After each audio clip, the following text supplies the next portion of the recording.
할머니께서 기왕 부처님을 믿고 서방 극락세계에 왕생하기를 원하였으니 큰아버지 삼촌께 청하오니 저는 불교식으로 장례를 준비하려고 합니다. 의견은 어떻습니까? 여러분, 우리 사람이 살아가면서 이 인생에서 가장 큰 일이 뭘까요? 먹는 거, 자는 거, 씻는 거, 사람들 만나는 거, 대인관계, 인간관계, 이러한 것들이 다 큰일이겠죠. 하지만 사람이 살아가면서 가장 큰일이 있다면 바로 죽고 사는 문제입니다. 맞죠, 여러분? 죽고 사는 문제가 가장 큰일이지 않습니까? 그런데 우리 불교에서는 사람이 죽으면 그걸로 끝나는 게 아니라고 합니다. 우리 중생이란 존재는 사람을 포함해서 살아있는 생명, 이 중생이란 존재는 끊임없이 업이라는 에너지를 만들어냅니다. 인간을 기준으로 했을 때 몸으로 업이라는 에너지를 만들고, 입으로 업이라는 에너지를 만들고, 생각으로 업이라는 에너지를 만듭니다. 그 내가 만든 업의 에너지가 좋은 일을 많이 했으면 선업이 되고, 나쁜 일을 많이 했으면 악업이 되고, 선업은 선업대로, 악업은 악업대로, 그 업의 에너지의 흐름대로 다음 생, 다다음 생 끊임없이 태어나고 죽음을 반복하면서 자기 업보를 자기가 받는다고 합니다.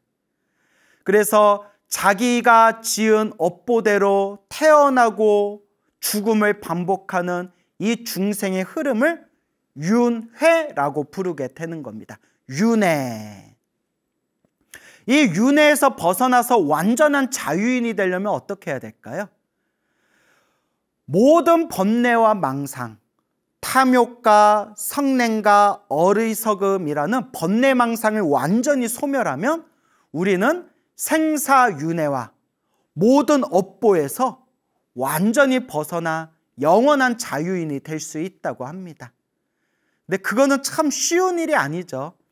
평생을 수행해도 이번 생 자기 마음 하나 조절하기도 힘든데, 이번 생에 웬만큼의 노력으로는 자신의 번뇌와 망상을 다 소멸하기가 힘듭니다. 그래서 우리 거룩하신 부처님들께서 한 명의 중생이라도 놓치지 않고 이 윤회 세상에서 한 명의 중생이라도 구제하시기 위해서 부처님의 자비의 힘으로 만드신 그런 성불학교, 불국토의 세계가 바로 극락세계가 되는 겁니다.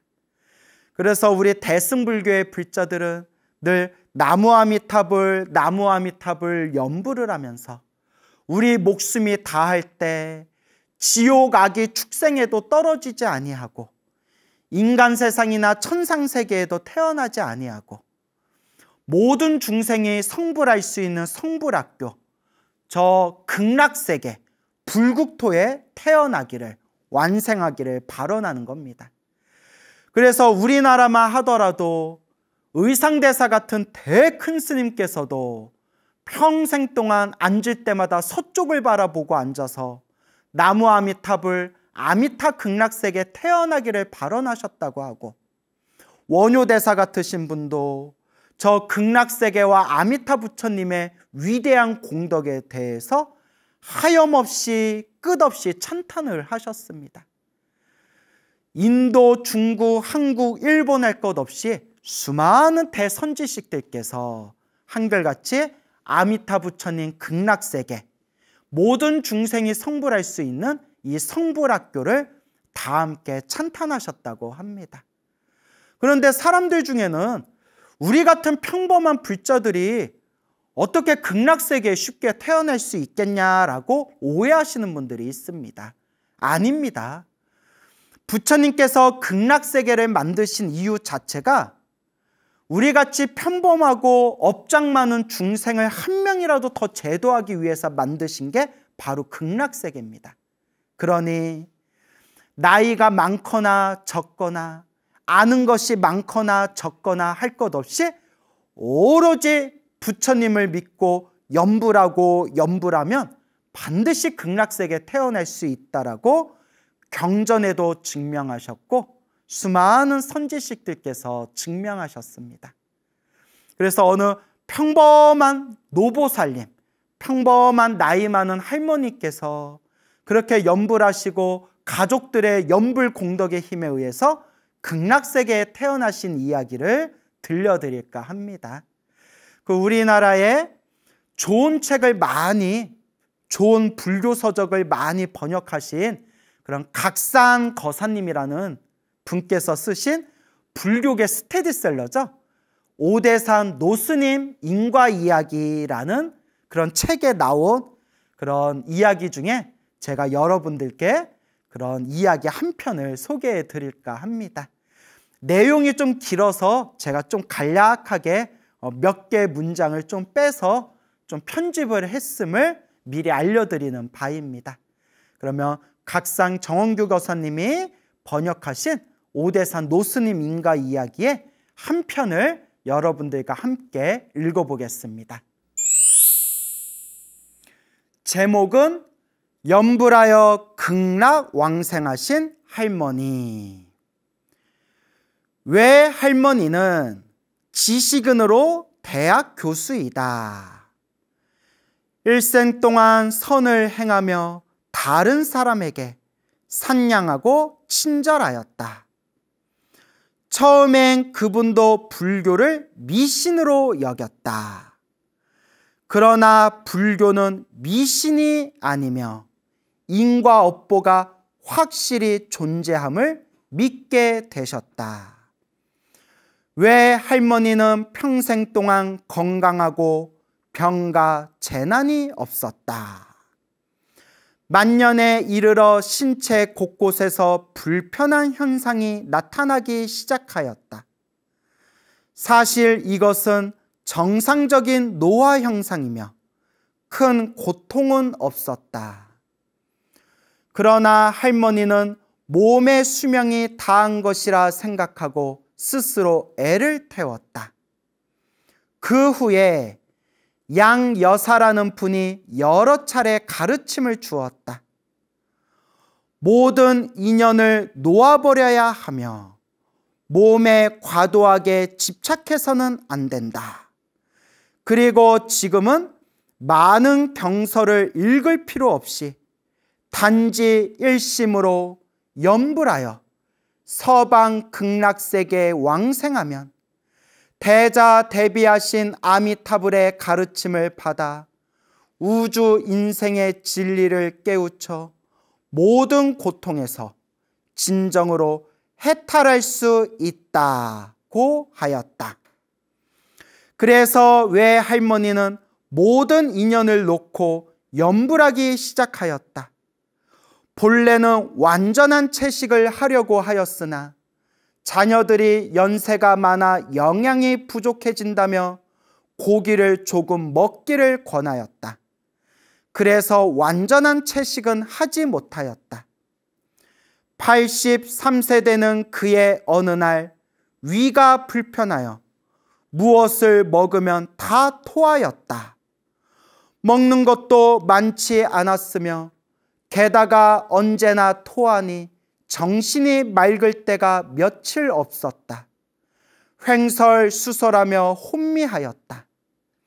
입원하여 검사해보니 의사는 노인이 돌아가실 때가 다 되었으니 치료를 하는 것은 아무런 의미가 없으며 엑스레이 사진상 손해가 매우 위축되어 치매로 변한 것이라 하였다.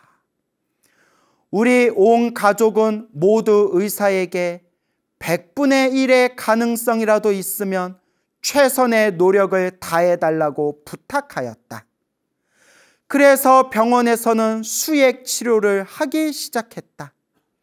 나는 집에서 초조한 심정으로 어떻게 하면 효심을 다하여 외할머니를 도울 수 있을까 하고 생각하였다. 그래서 전화를 걸어 양 여사에게 가르침을 구하였다. 그는 내게 정성으로 외할머니를 위하여 지장보살 본원경, 지장경을 염송할 것을 일러 주었다. 만약 수명이 다 되었으면 조만간 서방 극락세계에 왕생하여 고통을 면할 것이며, 수명이 다하지 않았으면 조만간 회복하여 수행을 계속할 수 있을 것이라고 하였다. 나는 매일 성심성의껏 외할머니를 위하여 독경하였다. 지장경을 3번째 독경할 때 외할머니가 깨어났다고 하였다. 정신도 매우 맑았으며 먹을 것을 요구하였다. 채식을 하였으며 고기는 들지 않았다. 외삼촌은 먼저 외할머니의 뜻에 따라 원하는 것을 주었다. 나는 독경의 불가사의함을 느끼고 더욱 경건하게 지장경을 7번 독송하였다. 할머니는 이때부터 몸이 하루하루 좋아졌다. 어떠한 치매 증상도 없을 뿐 아니라 음성도 또랑또랑하였으며 기력도 충분하였다. 노인이 이렇게 좋은 상태로 회복되니 의사도 정말 알 수 없는 일이라고 말하였다. 왜 할머니는 치료하는 시간에 한편으로 같은 병실의 환자에게 염불할 것을 권하였다. 그들이 볼 때 할머니가 병실에 들어올 때는 사망 직전의 환자였는데 예상외로 현재 그들보다 회복이 훨씬 빠르니 매우 놀랐으며 모두 불법을 배워 염불해야겠다고 말하였다. 이 사건은 적지 않은 사람들을 불법으로 인도하였으며 외삼촌, 외숙모도 불법의 불가사의함을 느끼기 시작하였다. 왜 할머니는 내가 지장경을 염송한 자초지종을 듣고는 불보살이 자기를 구했다고 깊이 믿고 더욱 열심히 염불하였다.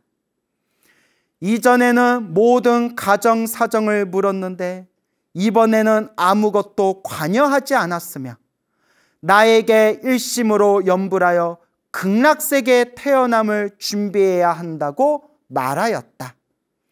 내가 매일 대비주, 신묘장구 대다란이를 염송하는 것을 보고 나에게 대비주의 수승한 공덕을 듣고 대비주, 신묘장구 대다란이를 배우려고 하였다. 양 여사가 말하였다. 대비주는 확실히 매우 수승합니다. 다만 노인네가 연로하시며 또 흔히 쓰지 않는 글자가 많으니 굳이 이것을 염송할 필요가 없습니다. 전심으로 아미타불을 지송하면 됩니다. 하지만 외할머니는 기왕 대비주가 불법을 배우는 사람에게 필수적인 것이라면 반드시 배우겠다고 하였다. 그때부터 외할머니는 염불하는 시간 외에 특별히 시간을 내어 녹음 테이프를 따라 반복하여 배웠다. 연세가 많아 기억력이 떨어져 자주 잊어먹었다. 그러나 법을 배우겠다는 마음이 매우 견고하여 뜻을 바꾸지 않았다. 이후 할머니는 매일 새벽에 일어난 후 먼저 대비주 7번을 염송한 뒤 하루 종일 아미타불을 염불하였다. 이와 같이 1년 이상 지속하였다. 외할머니는 매년 병원에 가서 한 번씩 수혈을 받았다. 어느 날 외사촌형이 할머니를 모시고 수혈을 받고 있는 중 돌연 혼수 상태에 빠져버렸다. 형은 급히 의사를 찾아 응급 조치를 하였다. 조금 지나 깨어난 외할머니가 의사에게 하는 말이 의사 양반 내가 돌아왔어 라고 하였다. 모두들 이상하게 여겼다. 할머니는 정신이 돌아오자 자초지종을 이야기하였다. 혼미해진 뒤 내가 매우 넓은 대로를 따라가는데 길 양옆에 많은 사람이 서서 소라를 불고 북을 치고 하는 것이 마치 나를 환영하는 것 같았으나 나에게 말을 하는 사람은 없었어. 내가 계속 대로를 따라 앞으로 가니 작은 절이 보였어. 그러나 절 안에는 불상도 없고 아무도 없었어. 나는 이곳은 들어가면 안 되는 곳인가 생각하고 돌아왔지. 돌아 걸어오니 깨어난 것이야. 외할머니가 이야기를 마치자 병실의 환자들은 모두 놀랐다. 할머니를 치료하는 주치의가 말하였다. 할머니, 그곳은 아마 토지묘일 것이며 그곳은 당신이 가서는 안 되는 곳입니다. 토지묘는 중국에서 그 토지신을 모시는 신당을 토지묘라고 합니다. 토지신을 모시는, 그러니까 땅의 신을 모시는 묘를 토지묘라고 합니다. 할머니, 그곳은 아마 토지묘일 것이며 그곳은 당신이 가서는 안 되는 곳입니다. 반드시 아미타불을 당신을 맞이하여 서방 극락세계에 가야 하며 다른 어떤 사람이 맞이하면 절대로 가지 말아야 합니다. 알고 보니 의사 선생님도 불교인이었으며 이것은 정말로 외할머니의 수행에 도움이 될 것이라 생각했다. 병원에서 집으로 돌아와 외할머니는 모두에게 이러한 일련의 경험을 이야기한 후 반드시 인과와 육도윤회를 깊이 믿고 조속히 불교에 귀의하고 불법을 수행하여 삼계를 벗어나 생사를 해탈할 것을 권하였다. 한 달 후 어느 날 오후 우리 집에 모셔둔 불상이 갑자기 탁자 위에서 미끄러져 내렸다. 매일 내가 불상을 깨끗하게 닦고 모셔놓는데 지금까지 한 번도 이런 일이 없었다. 나는 재빨리 불상을 다시 새로 모셔놓으니 이때 외할머니가 나에게 말했다. 부처님이 내려왔어. 내가 빨리 가야겠다. 나는 듣고 재빨리 말했다. 할머니, 그렇게 생각하지 마세요. 아직 사실 날이 많이 남아 있습니다. 이건 오늘 내가 다 닦지 않고 모셔놓아서 불상이 떨어진 것입니다. 할머니와는 관계가 없습니다. 하지만 할머니는 말했다. 갈 때가 되었어. 그렇게 3일이 지나고 4일째 되는 날, 새벽 4시경 나도 모르게 갑자기 일어나졌다. 할머니 방에 가서 보니 어머니, 누나 모두 이미 혼수 상태에 빠진 할머니를 돌보고 있었다. 어머니는 누나 보고 빨리 외사촌 오빠에게 연락하여 병원으로 후송할 준비를 시켰다. 이때 나는 재빨리 할머니 귀에 대고 말했다. 제발 아미타불 염불하시는 것을 잊지 마세요. 반드시 서방 극락세계에 가십시오. 두 분 사촌 형님이 도착한 후 외할머니는 갑자기 깨어나시면서 말하기를 너희들 어째서 모두 왔니? 좀 있다가 병원에 모시려고요. 할머니는 말했다. 나는 옷을 갈아입어야겠다. 어머니가 할머니더러 조급해하지 마시고 가실 때 다시 입으시라고 하였으나 할머니는 그래도 옷을 갈아입으려고 하였다. 어머니가 물었다. 배고프세요? 배고프면 우유를 마시세요. 할머니는 우유를 한 잔 마셨다. 그리고는 침대 밑에 정리해둔 옷을 다 입은 후 갑자기 머리가 돌아가시면서 몸도 아래로 내려앉았다. 두 형은 급히 할머니를 침대로 모셨다. 어머니가 울기 시작하자 두 형은 울지 말아야 한다. 노인이 왕생하는데 영향을 주니 너희들은 옆방으로 가서 뒷일을 상의하고 우리들은 노인을 위하여 존염을 하겠다고 말했다. 여기에 존염이라는 표현이 나오는데, 돌아가신 분 옆에서 나무아미탑을 염불을 해드리는 것을 돌조, 염불하다 할 때 염해서 존염이라고 부릅니다. 그러니까 돌아가신 분이나 이제 막 숨을 거두시려는 분 옆에서 염불을 도와드리는 걸 존염이라고 부릅니다. 나와 누나는 바닥에 꿇어앉아 큰 소리로 염불하고 아울러 할머니 귀에 대고 큰 소리로 말하였다. 반드시 믿음을 굳게 하고 극락세계에 왕생해야 한다고 하였다. 존염은 새벽 5시부터 시작하였다. 할머니는 돌아가실 때 눈을 뜨고 입을 벌리고 있었는데, 염불을 아침 8시까지 하였을 때 눈을 감고 입도 닫았으며 매우 자상하고 편안한 모습이었다. 이때 친척들이 다 와서 장례를 상의하였다. 할머니께서 기왕 부처님을 믿고 서방 극락세계에 왕생하기를 원하였으니 큰아버지 삼촌께 청하오니 저는 불교식으로 장례를 준비하려고 합니다. 의견은 어떻습니까? 모두 일치하여 할머니에게 유익하다면 무슨 방법이든 모두 좋다. 사촌형은 다시 말하였다. 모두가 할머니에게 매우 효성스러우니 극락세계에 왕생할 수 있도록 다 같이 도웁시다. 슬픔을 자제하시고 큰 소리로 울지 마십시오. 염불을 원하시는 분은 우리와 같이 할머니 옆에서 염불하고 그 밖의 사람은 장례일을 상의하십시오. 화장한 후 나는 할머니에게 아미타경을 49일 동안 독송해 드리겠다고 발언하였다. 그리하여 극락 왕생하셔서 아울러 몸을 나타내어 우리들에게 안심시켜 줄 것을 희망하였다.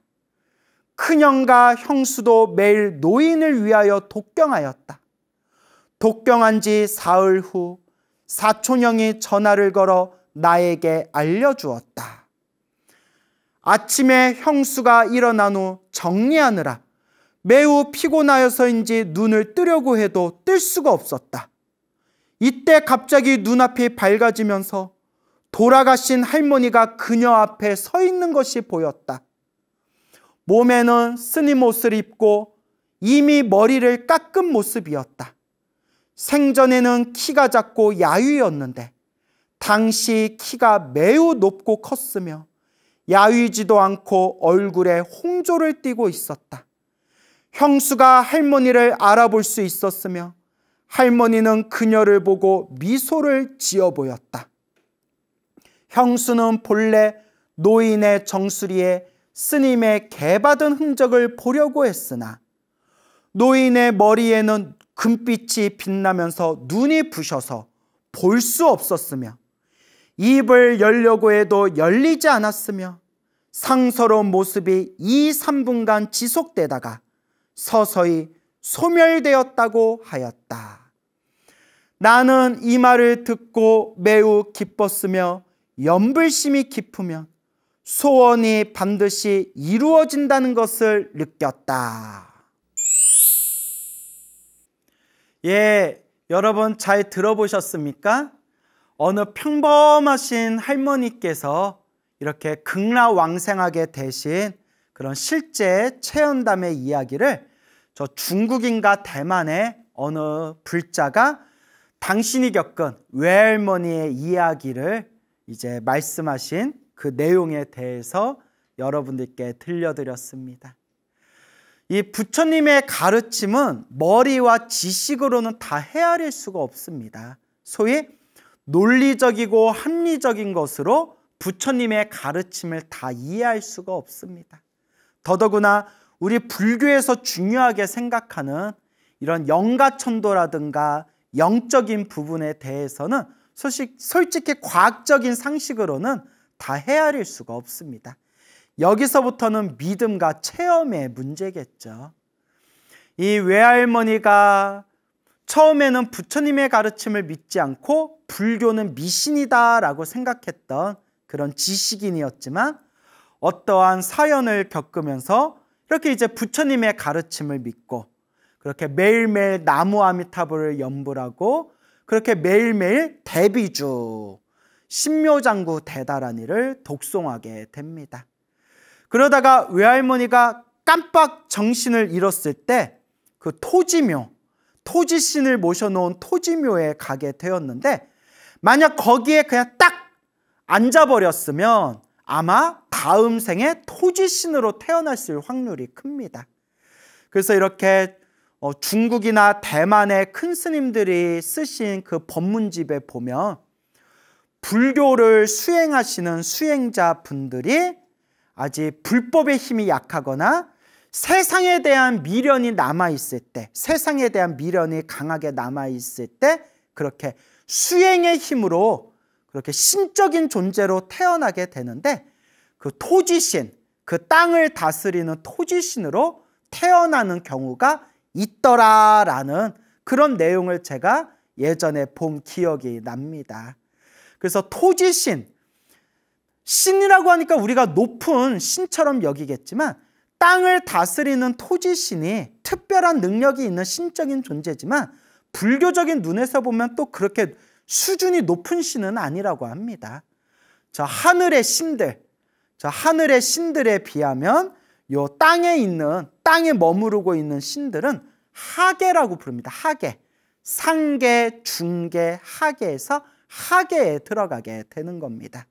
그래서 그 외할머니께서 아직은 제 생각에 아직은 그 불법의 힘이 조금 약하고 그리고 세상에 대한 어떤 미련이나 그런 것이 있어서 이렇게 딱 정신을 잃었을 때 그 업식이, 업의 흐름이 자연스럽게 그 토지신의 토지묘로 그렇게 흘러간 것이 아닌가라는 생각이 듭니다.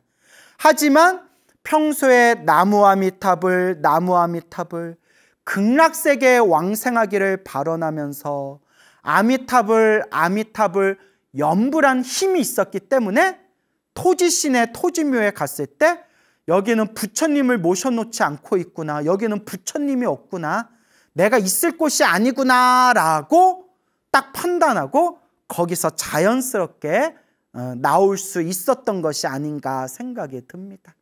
그래서 우리 불자들은 꿈에서도 부처님 염불을 잠꼬대할 정도로 간절하게 염불하고 늘 마음속에 부처님이라는 존재를 마음속에 되새겨야 합니다. 호련히 이제 때가 되고 인연이 되어서 이제 할머니께서 세상을 떠나시게 됩니다. 근데 여러분, 과학적으로도 증명이 된 거고요. 뇌과학에서도 증명이 되었고요. 무엇보다도 불교에서도 오래전부터 얘기했던 건데요. 불교에서도 사람이 죽었을 때 안입이 설시이니 눈, 귀, 코, 혀, 몸, 생각 6가지 감각기관이 사람의 숨이 끊어지면서 흩어질 때 마지막에 끝까지 남아있는 그 감각기관의 그 능력이 귀, 듣는 거라고 합니다. 듣는 거. 그래서 뇌과학에서도 사람이 의식이 끊겨서 의식을 잃었을 때에도 귀로 들어오는 정보가 무의식에 저장된다는 그런 이야기가 있지 않습니까? 그래서 심지어는 이 이론을 가지고 영어 공부할 때 자면서 그냥 틀어놓고 들으면서 자라. 자면서도 머릿속에 다 저장된다라는, 자면서도 영어 공부하는 숙명 영어 공부법, 수면 영어 공부법이라는 게 있었거든요. 그래서 제가 한동안 했었잖아요. 효과를 봤냐고요? 개떡 같더라고요. 하나도 효과를 못 봤는데 하여튼 그런 이론이 있어요. 예, 자면서도 들으면 무의식에 다 남는다. 저는 효과를 못 봤습니다. 근데 뭐 효과 봤다는 분들도 있더라고요. 사람이 의식이 끊기거나 불교에서는 사람이 숨이 끊겼을 때도 마지막까지 열려있는 기관이 귀라고 합니다. 귀, 듣는 거. 그래서 사람이 혼수 상태에 빠졌거나 사람이 죽을 때 절대 나쁜 얘기를 하지 말랍니다. 옆에서.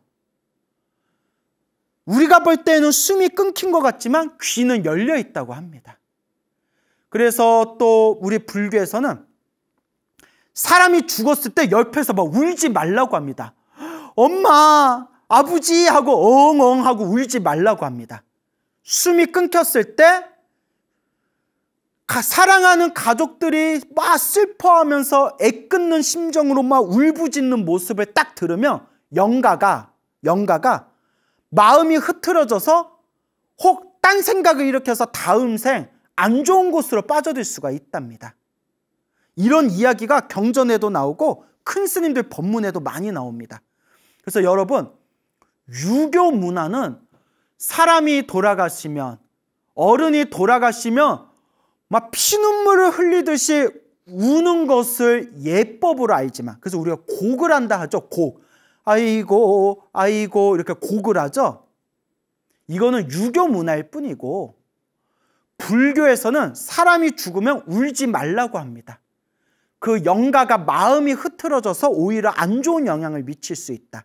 그래서 불교에서는 늘 불자님들에게 강조하는 게, 사람이 죽으면 울 시간에 차라리 염불을 한번 더해줘라, 간절하게 염불을 더해줘라 라고 아주 간곡하게 신신당부하는 겁니다. 그러니까 불자 여러분, 아무리 슬퍼도 사람이 죽으면 막 이렇게 막 울부짖지 마세요. 오히려 영가한테 안 좋은 영향을 미친대요. 이게 부처님 경전 지장보살님 가르침이나 이런 곳에 이런 내용이 다 나옵니다. 대신 울 힘이 있으면 간절하게 그 돌아가신 영가분을 위해서 간절하게 염불을 해줘라.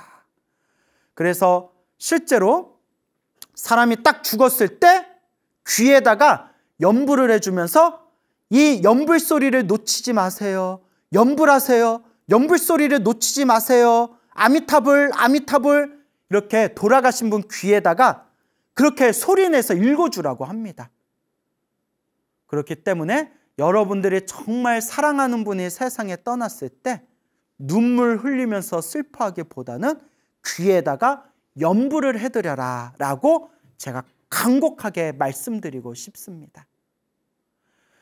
이와 같이 이 할머니가 결국 세상을 떠나시게 되었고, 이 손주분이 할머니를 위해서 매일매일 49일 동안, 49제라고 하죠. 49일 동안 매일 아미타경을 독송해 드리겠다라고 마음으로 맹세하고 이제 할머니를 위해서 독경을 올립니다. 그러면서 마음속으로 우리 외할머니가 극락왕생하셨다면 그 증거를 좀 보여주셨으면 좋겠습니다 라고 마음으로 희망했는데, 아니나 다를까 얼마의 시간이 지난 뒤에 형수님이 아침에 눈을 떴을 때 호련히 머리 깎고 삭발하고 스님의 모습으로 환한 황금색 빛을 발하면서 그렇게 할머니의 모습이 2, 3분간 환하게 나타나셨다가 사라지셨다라는 그런 내용의 흐름이 되겠습니다. 저는 극락세계가 분명히 있다고 믿습니다.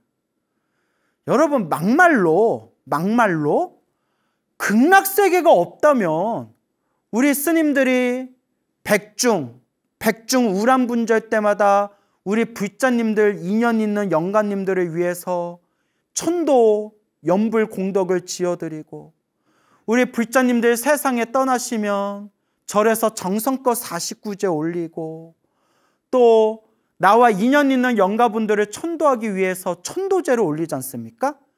극락세계가 없고 윤회가 없다면 우리 불자님들이 지내고 있는 이 모든 제가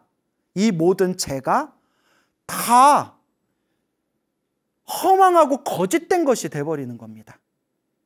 다 서로가 속아가지고 있지도 않은 것을 있다고 사람들을 속이면서 죄를 지내는 게 되어버립니다. 과연 그럴까요? 저는 아니라고 봅니다.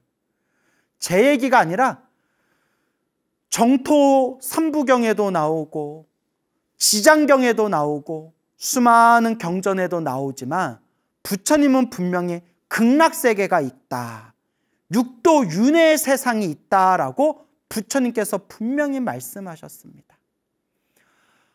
그런데 세상이 말법 시대가 되는지라 사람들 마음이 혼탁해지고 사람들 불심이 무너지고 사람들의 견해가 탁해지면서 이제 부처님을 믿는다는 불자들이 윤회를 믿지 않고 극락을 믿지 않는 시대가 되어버렸습니다. 실제로 자기가 불교 신자라고 하면서도 스님 저는 윤회를 믿지 않습니다 라는 사람도 봤고, 또 참선하고 명상하시는 분들 중에서 그냥 마음 깨치면 되지 무슨 극락이냐, 극락세계 같은 거 없다라고까지 얘기하는 분도, 그런 분도 제가 들어본 적이 있습니다. 참으로 무섭고 무서운 일입니다. 저는 제 머리로는 이해되지는 않지만 저는 아직 깨달음을 얻지 못한 범부 중생이기 때문에 일단은 부처님 말씀을 믿고 의지하자라는 입장입니다. 일단은 부처님의 경전의 말씀을 일단은 믿고 의지하자. 부처님 경전에도 나오지만 우리 같은 중생들의 아르말이라는 것은 부처님의 깨달음에 비교해보면 거대한 태양 옆에 반딧불과 같다고 했는데, 우리같이 반딧불 같은 이 지식 아르말이 이 허망한 나의 알무로서 저 위대한 부처님의 깨달음을 헤아리려 하는 것이 얼마나 어리석은 일인가라는 생각을 수도 없이 여러 번 하게 됩니다. 그래서 늘 불자님들께 드리고 싶은 얘기가, 사람의 말을 믿지 마십시오. 번뇌와 망상이 있는 사람의 말을 믿지 말고 청정하고 위대한 부처님의 말씀, 경전의 말씀을 의지하시기 바랍니다. 부처님 말씀 경전에는 분명히 극락이 있다고 하셨고, 분명히 윤회가 있다고 하셨고, 또한 이 윤회에서 벗어나는 거룩한 수행의 길이 있다고 분명히 부처님은 말씀하셨습니다. 그리고 아미타경이나 무량수경 같은 그런 부처님의 경전에서 이 아미타 부처님 극락세계야말로 중생들을 성불시키는 최고의 성불학교, 바로 중생들이 성불할 수 있는 우주 최상의 불교대학교다라고 그렇게 우리 부처님께서 누누이 극락세계에 태어나라고 간곡하게 권유하셨습니다. 여러분, 우리 불자들이 부처님 말씀을 의지하지 않고 부처님 경전의 말씀을 믿지 않으면 도대체 무엇을 믿을 수 있겠습니까? 이 시대가 혼탁한 말법 시대인지라 부처님의 가르침을 올바로 이해하고 믿기가 참 힘든 시대입니다. 이럴 때일수록 우리는 사람에 의지하지 말고 법에 의지해야 됩니다.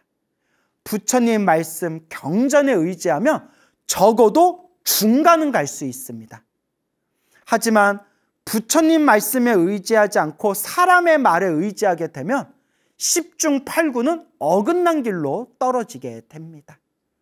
그러니 진정한 불자라면 부처님의 말씀, 경전의 말씀을 늘 읽고 외우고 되새기고 사경하면서 부처님 말씀의 10분지 1, 1000분지 1, 만분지 1이라도 따라 행할 수 있도록 노력해야 할 것입니다.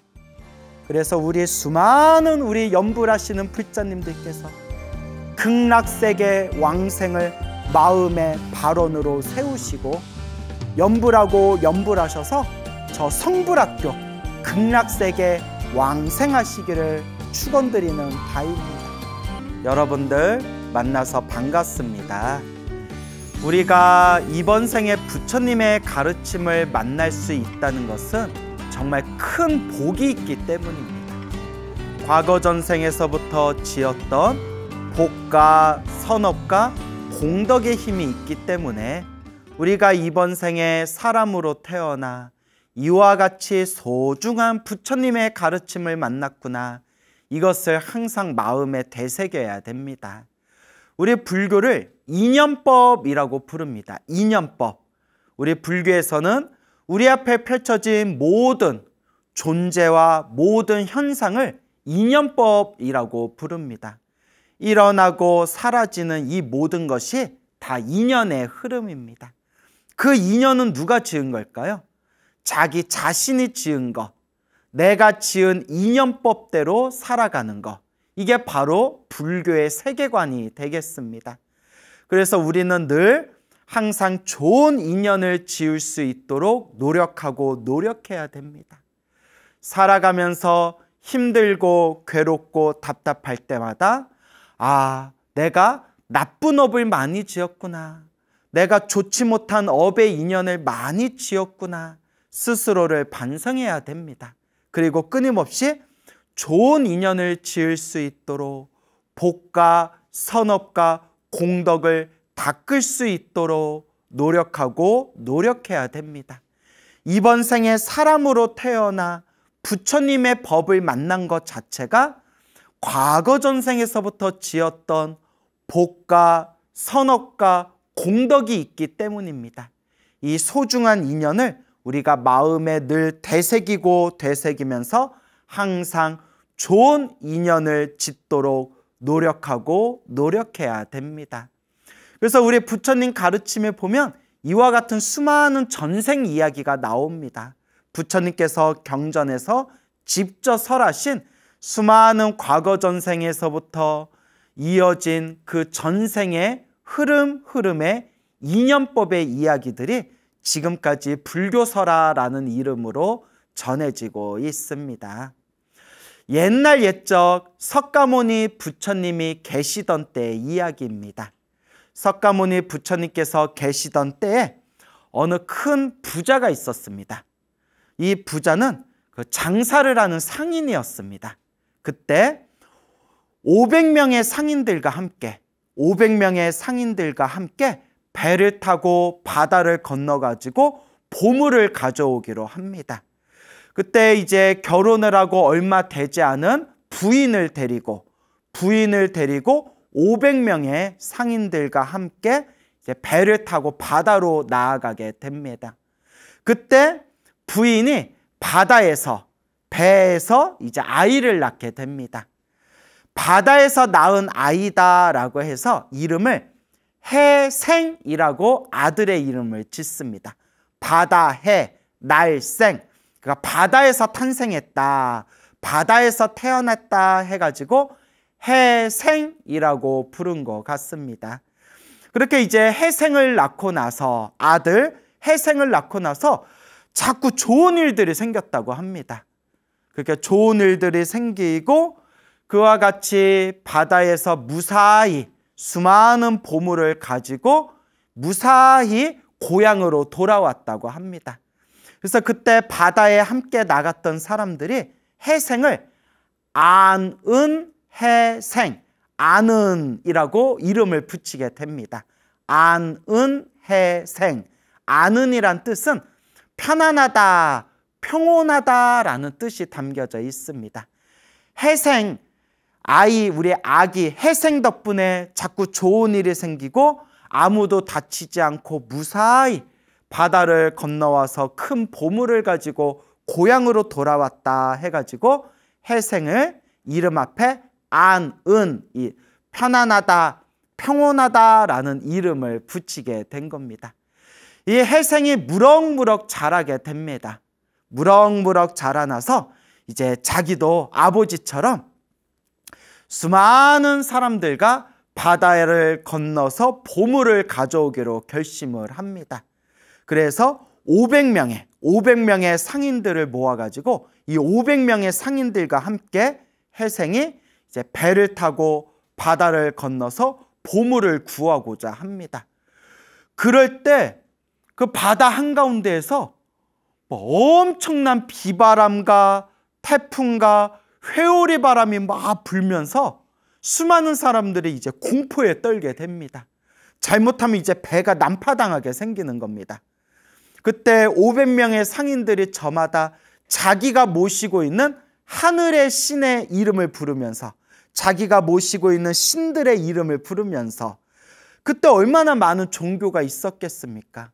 그 각각의 종교에서 자기가 믿고 있는 신의 이름을 부르면서 살려주십시오, 살려주십시오 간절하게 기도를 합니다. 그때 이 해생은 불자였나 봅니다. 부처님의 제자였나 봅니다. 해생이 그 수많은 상인들 앞에서 다음과 같이 이야기합니다. 여러분, 이 세상에는 부처님이라는 위대하고 거룩한 분이 계십니다. 우리가 지극한 마음으로 부처님의 이름을 다 함께 부른다면 분명히 부처님께서 우리들을 구제해 주실 겁니다. 우리 다 함께 부처님을 부릅시다 라고 해생이 이야기를 합니다. 500명의 상인들이 해생의 말을 듣고 해생이 그 500명 상인들의 어떤 리더 같은 역할을 하고 있었으니까 이 해생의 리더와 같은 역할을 하고 있는 이 해생의 말을 듣고 500명의 상인들이 다 함께 나무 붓다, 나무 붓다, 한자로는 나무 불타야, 나무 불타야 라고 연부를 하게 됩니다. 나무라는 것은 귀합니다. 돌아갈 귀, 의지할 의, 당신께 돌아가 의지합니다. 귀합니다. 공경합니다 라는 뜻을 담고 있습니다. 나무, 귀합니다. 돌아가 의지합니다. 공경합니다. 그래서 우리가 나무, 아미, 타불 할 때 나무, 나무 관세음보살 할 때 나무, 천수경에서 나무상주 시방불, 나무상주 시방법, 나무상주 시방승 할 때 나무라는 뜻이 귀합니다. 우리가 삼귀라고 하죠. 귀합니다. 부처님께 귀합니다 라는 뜻입니다. 그래서 여러분, 우리가 신묘장구 대다란이 외울 때 나모라 단나다라야야 하고 쭉 외우지 않습니까? 나모라 할 때 나모가 나무아미타불, 나무관세음보살 할 때 나무하고 같은 뜻입니다. 우리 절에 평생 다니신 불자님들도 법문을 안 들으시니까 이런 걸 잘 모르시더라고요. 우리가 나무아미타불, 나무관세음보살 할 때 나무하고 신묘장구 대다란에 나모라 다나다라 할 때 나모하고 같은 뜻입니다, 여러분. 그래서 귀합니다, 공경합니다, 돌아가 의지합니다 라는 뜻이 있습니다. 그 불타야, 불타는 붓다, 부처님을 뜻하는 표현입니다. 부처님, 붓다, 불타. 그 야라는 뜻은 모모에게라는 그런 어떤 어휘라고 합니다. 모모에게. 그러니까 나무 불타야 하면 부처님에게 귀합니다. 부처님에게 돌아가 의지합니다 라는 뜻이 담겨져 있는 겁니다. 그래서 나무 불타야, 나무 불타야, 나무 붓다야, 나무 붓다야, 일심으로 거룩한 부처님께 귀합니다. 일심으로 연부를 했을 때 그 500명 상인들의 연부라는 지극한 그 마음이 저 멀리 떨어진 석가모니 부처님께까지 그 마음이 와닿습니다. 부처님께서 신통력으로 그 멀리 그 신통의 힘으로 꿰뚫어 보시고 바다에 나간 500명의 상인들이 비바람이 불고 회오리 바람이 몰아치니 부처님께 간절하게 연불하면서 구제받기를 원하는구나, 고통에서 벗어나기를 원하는구나. 석가모니 부처님께서 그 모습을 완벽하게 신통력으로 꿰뚫어 보시고 부처님께서 위대한 신통의 힘을 일으키셔서 그 바다에 회오리바람과 비바람이 다 멈춰서 잔잔하게 만들어 버리고 그 500명의 상인들의 그 걱정과 두려움을 싹 소멸시켜 줍니다.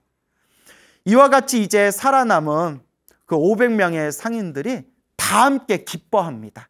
다 함께 크게 기뻐하면서 이제 해생각 이렇게 이제 이야기를 합니다. 우리가 부처님을 향해서 간절하게 연불했기 때문에 부처님께서 우리를 구제해 주신 것입니다. 그러니 우리가 무사히 고향으로 돌아가게 되면 부처님과 거룩한 스님들을 모시고 공양을 올리고 부처님께 법을 청해 듭시다. 부처님께 은혜를 갚읍시다 라고 서로 이제 입을 맞추게 됩니다. 어쨌거나 해생을 포함해서 해생과 함께 500명의 상인들이 바다에서 이제 진귀한 귀하고 귀한 보물을 가득가득 구해가지고 고향으로 무사히 돌아오게 됩니다. 그리고 부처님의 은혜를 갚기 위해서 이제 아주 큰 잔치상을 이제 만든 뒤에 거룩하신 부처님과 부처님의 거룩한 수많은 제자분들을 함께 모셔서 공양청을 올리게 됩니다. 부처님과 수많은 이제 비구 스님들이 함께 공양청을 받으시고 그 500명의 상인들이 올리는 공양을 맛있게 잡수신 뒤에 이제 그 공양하시던 상을 다 물리고 나서 부처님께서 이제 법을 설하시게 됩니다. 그래서 부처님께서도 공양을 맛있게 잡수신 뒤에 그 자리에 있는 그 500명의 상인들과 함께 그 자리에 있는 수많은 사람들에게 부처님께서 법을 설하십니다. 그런데 이 500명의 상인들이 부처님의 법을 딱 들은 뒤에 그 자리에서 마음에 크나큰 기쁨과 희열과 환희심을 일으키게 됩니다. 그리고 해생을 포함해서 이 500명의 상인들이 다 함께 부처님께 머리 깎고 출가하여 비구 스님이 되기를 청하옵니다. 그때 부처님께서 바야흐로 때가 되었음을 꿰뚫어 보시고 이 모든 시절 인연이 무르익었음을 꿰뚫어 보시고 해생을 포함해서 그 500명의 상인들에게 다음과 같이 말씀하십니다. 잘 왔도다 비구여, 잘 왔노라 비구여 하는 순간 그 자리에 있었던 500명의 상인들의 머리카락이 저절로 우수수수수 떨어지고 옷이 저절로 승복으로 바뀌면서 거룩한 스님의 모습으로 저절로 짠 하고 변신했다고 합니다. 이와 같이 해생을 포함해서 500명의 이제 이 비구 스님들이 부처님 아래에서 열심히 수행을 해서 얼마 되지 않아 지혜와 신통을 갖춘 위대한 아라한이 됩니다. 위대한 아라한의 깨달음을 얻게 됩니다. 그래서 모든 번뇌와 망상이 사라진, 탐욕과 성냄과 어리석음이 사라진 거룩한 성자를 아라한이라고 부르게 됩니다. 그때 부처님의 아래에서 수행을 하고 있던 다른 비구 스님들이 어느 날 부처님께 찾아와서 이렇게 여쭈어 봅니다. 거룩하신 세존이시여, 저 500의 아라한들은 본래 물건을 사고 파는 상인들이었고 바다 건너서 보물을 구하고 고향으로 돌아온 그런 이제 장사를 하는 상인들이었습니다. 근데 저들은 어떤 인연이 있어서 저와 같이 부처님의 설법을 한번 들은 것만으로도 저와 같이 마음의 기쁨을 느끼고 그 자리에서 머리 깎고 출가해서 스님이 되어 저렇게 열심히 수행해서 번뇌와 망상이 사라진 거룩한 성자 아라한이 된 것입니까? 이게 어떤 인연입니까? 라고 부처님께 여쭈어 봅니다. 그때 부처님께서 다음과 같이 말씀하십니다. 그대들이여, 나의 말을 잘 듣거라. 부처님의 말을 잘 듣거라. 저 500의 아라한, 저 비구들은 이번 생에서만 부처님의 가피, 부처님의 도움을 받은 것이 아니다.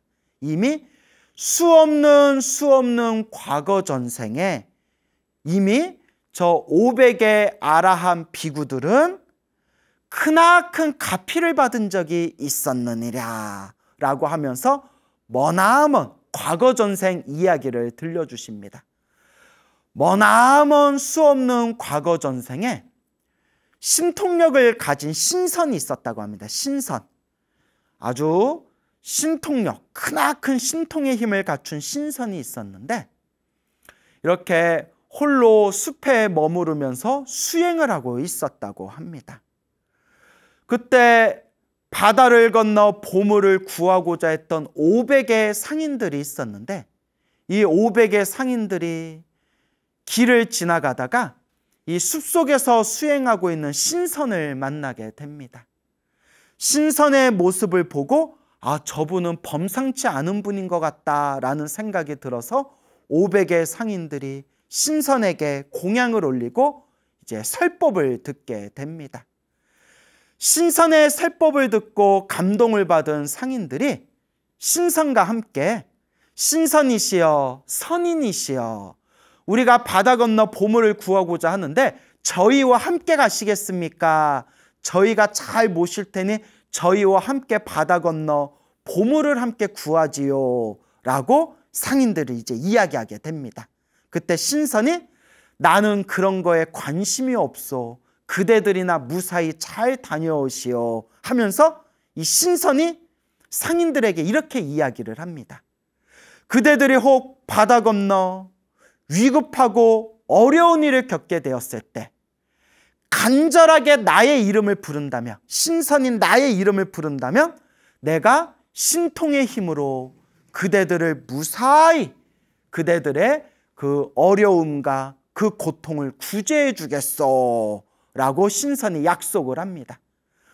500의 상인들이 배를 타고 바다를 건너 보물을 구하는데 그때도 그 바다에 회오리 바람이 막 불고 수많은 막 비바람이 막 그냥 몰아닥치면서 배가 금방이라도 이제 뒤집히는 상황에 처하게 됩니다. 그때 500의 상인들이 두려움에 떨면서 간절하게 그 숲속에서 수행하던 신선의 이름을 불렀다고 합니다. 간절하게 신선의 이름을 부르고 불렀을 때 이 신선이 숲속에 있던 신선이 신통의 힘으로 500의 그 상인들이 위급한 일을 당해서 나의 이름을 부르는구나. 내가 약속대로 내 신통의 힘으로 그 사람들을 구제해 줘야 되겠구나 해가지고 이제 그 신선이 신통력으로 그 비바람과 폭풍과 회오리 바람을 딱 멈추게 하고 그 500의 상인들을 바다에서 그렇게 이제 무사히 고향으로 돌아올 수 있도록 신통의 힘으로 도와주게 됩니다. 자, 여기까지 이제 석가모니 부처님께서 비구 스님들에게 전생 이야기를 하시면서 석가모니 부처님께서 이와 같이 말씀하십니다. 그대들이여, 그때 수없는 과거 전생에 신통력을 가지고 있던 신선이 바로 나 석가모니 부처의 과거 전생이었고 깨달음을 얻지 못하고 번뇌가 있었던 신선이었을 때에도 그와 같이 사람들을 구제해주고 저 500의 상인들을 내가 구출해 주었는데 하물며 지금은 모든 번뇌가 사라지고 지혜와 신통과 자비와 복덕을 완벽하게 갖춘 깨달음을 이룬 부처님이 되었는데 하물며 저 500의 상인들을 어찌 구제하지 못하였겠는가 라는 말씀을 하시니 그 자리에 설법을 들었던 수많은 비구 스님들과 불자들이 다 함께 기뻐하고 다 함께 큰 기쁨을 일으켰다고 합니다. 자, 이와 같이 우리 부처님의 이런 자비하신 그리고 부처님의 위대한 신통의 힘으로써 중생을 제도하시는 거룩한 모습을 표현하고 있는 그런 불교설화가 되겠습니다. 그래서 옛 선지식들께서는 항상 이런 말씀을 하십니다. 어떻게든 부처님과 인연을 맺어라. 어떻게든 부처님과 인연을 맺어라. 살짝이라도 부처님과 인연을 맺을 수만 있다면 반드시 그 사람은 깨달음을 얻을 수 있는 씨앗을 심게 된 것이니라 라고 말씀을 하십니다. 그럼 우리가 부처님과 인연을 맺을 수 있는 방법이 무엇일까요?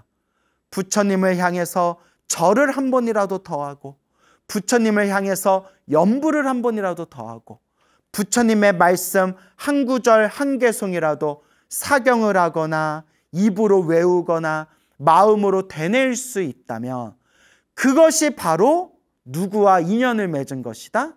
바로 부처님과 인연을 맺게 되는 소중한 인연의 도리가 펼쳐지는 것이다 라는 것을 우리가 꼭 명심해야 됩니다. 이런 이야기를 통해서 저는 이런 생각을 해봅니다. 우리는 억겁의 윤회의 세월 속에 얼마나 많은 복과 선업과 공덕을 지었기에 이렇게 위대하신 부처님과 이와 같이 소중한 인연을 맺을 수 있었을까? 참으로 신기하고 신기하도다. 그나마 우리같이 업장 두껍고 업보가 많은 우리 같은 중생조차도 그나마 과거 전생에 한 가닥 성근이 있어서 착한 뿌리가 있어서 이번 생에 이와 같이 위대하신 부처님과 인연을 맺게 되었구나. 그러니 이번 생 절대 허망하게 살지 말고 헛되게 살지 말고 노는 입에 염불하겠다라는 마음으로 한 번이라도 더 염불하고 한 번이라도 더 부처님의 가르침을 마음에 되새겨야 되겠구나라는 것을 끊임없이 우리가 가슴속에 각인해야 됩니다. 우리가 정말 복이 많아서 이와 같이 위대한 부처님의 가르침을 만났습니다. 이번 생 절대 헛되게 보내지 말고 이 위대한 부처님의 가르침을 우리가 이와 같이 위대한 부처님과 만난 인연을 소중하게 애틋하게 마음에 되새기면서 한 걸음 한 걸음 올바른 불자의 길을 걸을 수 있도록 최대한 부족하지만 최대한 노력하도록 끊임없이 맹세해야 할 것입니다. 자, 두 번째 이야기를 들려드리겠습니다. 석가모니 부처님이 계시던 때의 이야기입니다. 석가모니 부처님이 계시던 때에 어느 큰 도시에 엄청나게 큰 부자가 있었다고 합니다. 이 부자가 이제 결혼을 해서 10달 후에 아이를 낳았는데, 이 아들을 낳게 되었는데, 이 아이가 태어났는데 이 아기의 몸이 꽃으로 뒤덮여서 꽃을 입은 채, 아주 아름다운 꽃을 입은 채 엄마 뱃속에서 쑥 태어났다고 합니다. 세상에 이게 불교서라니까 우리가 이런 일도 있나 보다라고 생각하지, 세상에 어떻게 아기가 엄마 뱃속에서 태어나면서 아름답고 향기로운 꽃으로 된 옷을 입고 엄마 자궁 속에서 태어날 수가 있겠습니까? 근데 저는 이걸 좀 다른 관점에서도 생각해 볼 수 있습니다.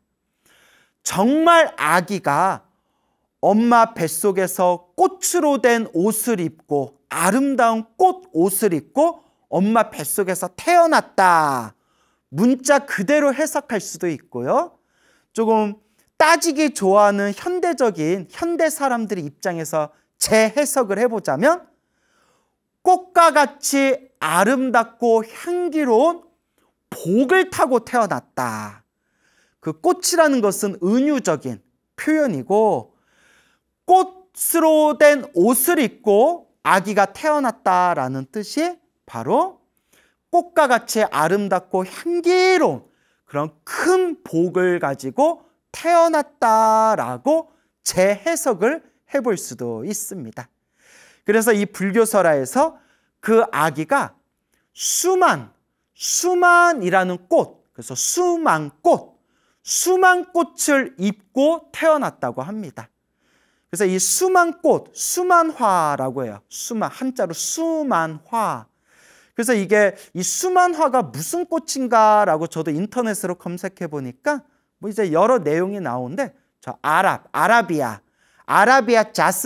제스민. 그래서 자스민 꽃이 향이 굉장히 강하잖아요. 향기가 아주 좋은 자스민 계통의 꽃을 뜻한다라고 뭐 인터넷 검색해 보니까 나오더라고요. 하여튼 아주 향기롭고 예쁜 꽃 정도로 이해하시면 될 것 같아요.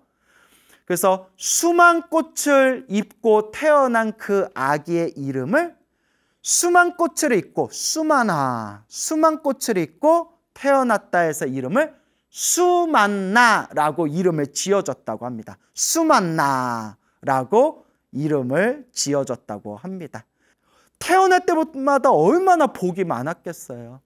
점점 자라나는데 그렇게 착하고 성격이 좋고 아주 인자한 성품을 가진 아주 복이 많은 아이였다고 합니다.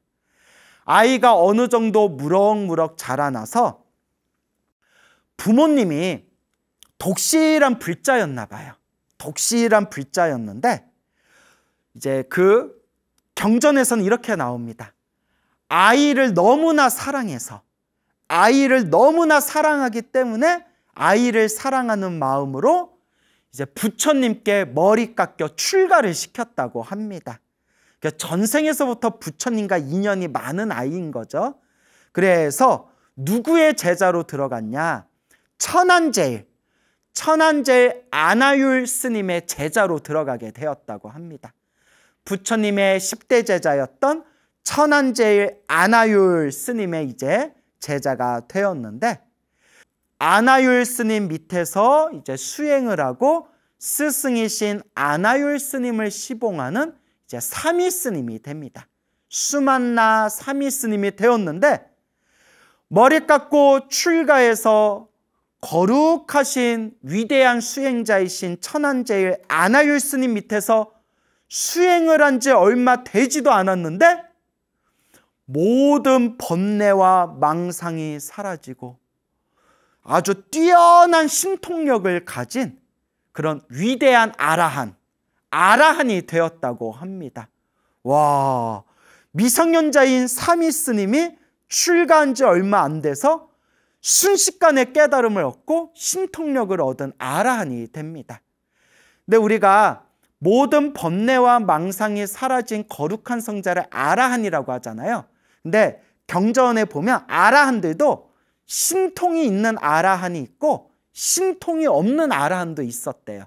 왜 그러냐 하면 전생에서부터 지었던 공덕의 힘에 의해서 이번 생에 번뇌망상이 사라지고 태어나고 죽는 윤회의 세상에서 벗어난 거룩한 성자가 되었지만 전생에서 지었던 공덕의 힘에 의해서 신통이 있는 아라한도 있고 신통이 없는 아라한도 있다. 뭐 등등의 내용들을 우리가 불교 공부를 하다 보면 나옵니다. 그런데 그 삼위 스님, 수만나 삼위 스님이 정말 전생에 복을 많이 지었나 봐요. 수행한 지 얼마 되지도 않았는데 번뇌가 완전히 사라지고 또한 위대한 신통을 갖춘 그런 거룩한 대아라한이 됩니다. 미성년자 삼위 스님이. 어느 날 아나율 스님이 너무나 목이 말라는 거예요. 그래서 삼위 스님, 제자인 수만나 삼위를 불러서 삼위여, 저 어디 강에 가서 거기서 시원한 물을 한 병 떠오거라 라고 합니다. 그 주변에 있는 사람들이 깜짝 놀라는 거예요. 아니 아나율 스님, 그 강이 어마어마하게 먼 곳에 있는데 아니 이 삼위 스님한테 그 먼 곳까지 강에서 물을 떠오라고 하면 어떡합니까? 하는데 그 자리에서 수만나 삼위가 신통력으로 뿅 하고 신족통, 자유자재로 세상을 다닐 수 있는 신족통이라는 신통력으로 멀리 떨어진 강에 순식간에 건너가서 물을 떠가지고 신족통으로 순식간에 다시 멀리 떨어진 아나율 스님 스승 앞에 발 아래 뿅 하고 나타나서 스승인 아나율 스님께 이제 물을 공양 올립니다. 그 자리에 있는 수많은 비구 스님들이 깜짝 놀라면서 그때서야 비로소 저 나이 어린 수만나 삼위가 이미 아라한 아라한의 깨달음을 얻었고 이미 저와 같이 큰 신통력을 갖추고 있었구나라는 것을 이제 눈치채게 됩니다. 그때 수많은 비구 스님들이 어느 날 석가모니 부처님께 찾아가서 이와 같이 여쭤봅니다.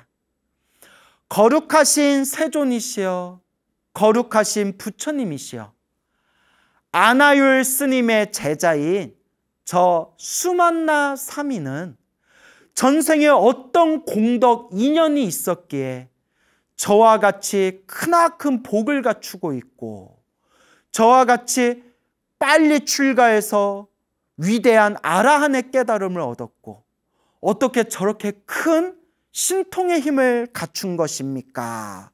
이게 도대체 어떤 전생의 인연 공덕이 있는 것입니까? 라고 부처님께서 이제 부처님께 간곡하게 여쭈어 봅니다. 부처님께서 그 자리에 있는 수많은 제자분들에게 이와 같이 말씀하십니다. 그대들이여 자세히 듣거라. 그대들을 위해서 자세히 분별해 해설해 주겠노라. 머나먼 과거 전생, 헤아릴 수 없는 수많은 과거 전생에 과거의 부처님 중에 비바시라는 부처님이 계셨는데 이 비바시라는 부처님께서 널리 중생들을 제도하고 법을 설하신 뒤에 세상을 떠나셨다. 세상을 떠나시고 비바시 부처님의 몸을 정성껏 화장을 올리고 다비식을 올린 뒤에 비바시 부처님의 사리를 정성껏 모아서 보배탑을 세웠다. 보배로 된 사리탑을 세우게 되었다. 수많은 사람들이 비바시 부처님 사리탑에 모여서 그 사리탑에 예배하고 공양하고 공경을 올렸는데 그때 나이 어린 어떤 동자승이 있었다. 이 나이가 어린 동자승이 있었는데 이 나이 어린 동자가 어느 날 그 사리탑을 보고 마음에 크나큰 감동과 불심을 느끼면서 머리를 깎고 출가해서 어린 나이에 동자승이 된 것이다. 이와 같이 석가모니 부처님께서 설명을 해주시는 겁니다. 어린 동자가 비바시 부처님 사리탑에서 크나큰 믿음을 일으키고 기쁜 마음으로 머리 깎아 출가해서 동자승이 되었는데 수십 년 동안 수행을 해서 노스님이 되었다. 나이 많은 노스님이 되었지만 나이가 많아졌음에도 불구하고 끝내 깨달음을 얻을 수가 없었다. 깨달음을 얻지 못한 그 노스님은 마음에 크나큰 부끄러움을 느끼면서 내가 지금까지 뭐하고 살았나? 내가 지금까지 깨달음도 얻지 못하고 뭐하고 살았나? 라는 부끄러움을 느끼며 당신이 가지고 있는 모든 그런 이제 재산을 처분해서 아주 아름답고 향기로운 수만꽃, 수만화, 수만꽃을 구해서 그 비바시 부처님 사리탑에 아름답게 꽃들로 장엄을 하고 아름답게 수만꽃으로 장엄을 한 그 비바시 부처님 사리탑 앞에서 간절하게 부처님께 발언을 올렸다. 그 노스님은 목숨이 다한 뒤에 수많은 윤회의 세상 속에서 항상 하늘 세계에 태어나거나 인간으로 태어날 때마다 저와 같이 아름답고 향기로운 수만화, 수만꽃을 항상 꽃으로 된 옷을 입고 세상에 태어나 온갖 복을 누렸고 이번 생, 석가모니 부처님이 출연한 이번 생에는 결국 머리 깎고 출가해서 저렇게 어린 나이에 완전한 모든 번뇌가 사라진 거룩한 성자, 완전한 성자, 아라한이 되게 된 것이다. 이것도 수만나 사미가 과거 전생에 지었던 자기 복을 자기가 받은 것이다 라고 석가모니 부처님께서 말씀하시자 그 자리에 있던 수많은 제자분들이 다 함께 기뻐하고 다 함께 크나큰 환희심을 일으켰다고 합니다. 이와 같이 태어날 때부터 아름답고 향기로운 수만꽃을 입고 태어나서 어린 나이에 머리 깎고 출가해서 그 어린 나이에 아라한의 깨달음을 얻고 신통력을 얻은 그런 수만나 사미의 이야기가 부처님의 그런 불교 경전에 지금까지 이 아름다운 이야기가 전해지고 있는 것입니다. 결국 우리들이 이 이야기를 통해서 얻을 수 있는 게 자기 복은 자기가 닦아라입니다. 내 복은 내가 닦아라. 좋은 인연도 나쁜 인연도 내가 지은 업의 인연이구나. 내 복은 내가 닦아야 된다. 근데 제가 이 수만나 사미의 이야기를 통해서 제가 한 가지 꼭 짚어드리고 싶은 부분이 있습니다. 우리가 흔히 부처님의 가르침을 공부하고 특히 우리 한국 불교 같은 경우에는 어떻게든 이번 생에 깨달아야 된다. 어떻게든 이번 생에 마음을 깨쳐야 된다. 좀 이런 어떤 깨달음 지상주의가 있었거든요.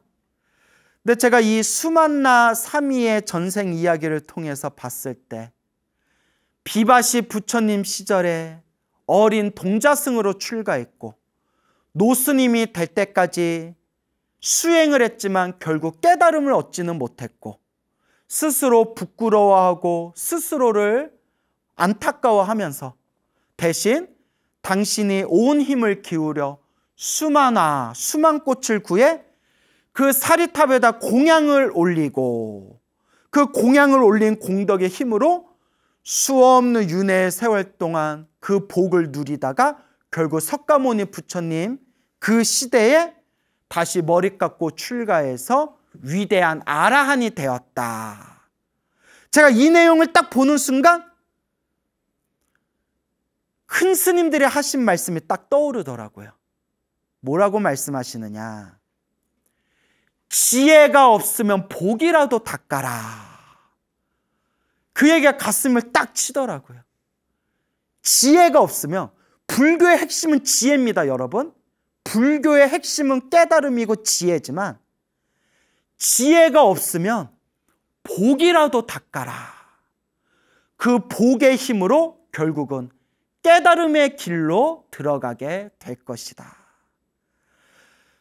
제가 처음 출가할 때는 복지으라라는 말을 많이 못 들었어요. 그러니까 무조건 깨쳐라, 마음을 깨쳐라, 화두를 깨쳐라, 마음을 깨쳐라. 깨달음 지상주의였거든요. 그것도 중요하죠. 불교의 목표는 깨달음 아닙니까?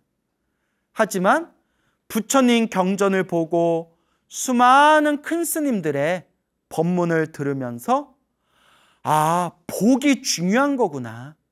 복이 있어야 지혜도 닦을 수 있는 것이구나 라는 것을 마음에 되새기게 되었습니다.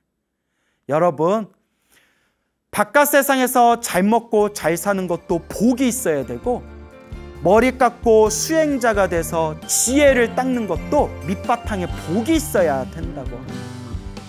그러니 여러분, 복을 많이 지으시기 바랍니다. 복과 지혜를 함께 닦으시기 바랍니다. 여러분, 행복해지고 싶습니까? 행복한 삶을 창조하고 싶습니까? 복을 지으십시오. 선업을 지으십시오. 공덕을 쌓으십시오.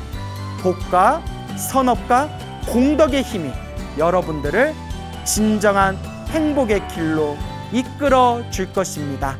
여러분, 성불하십시오.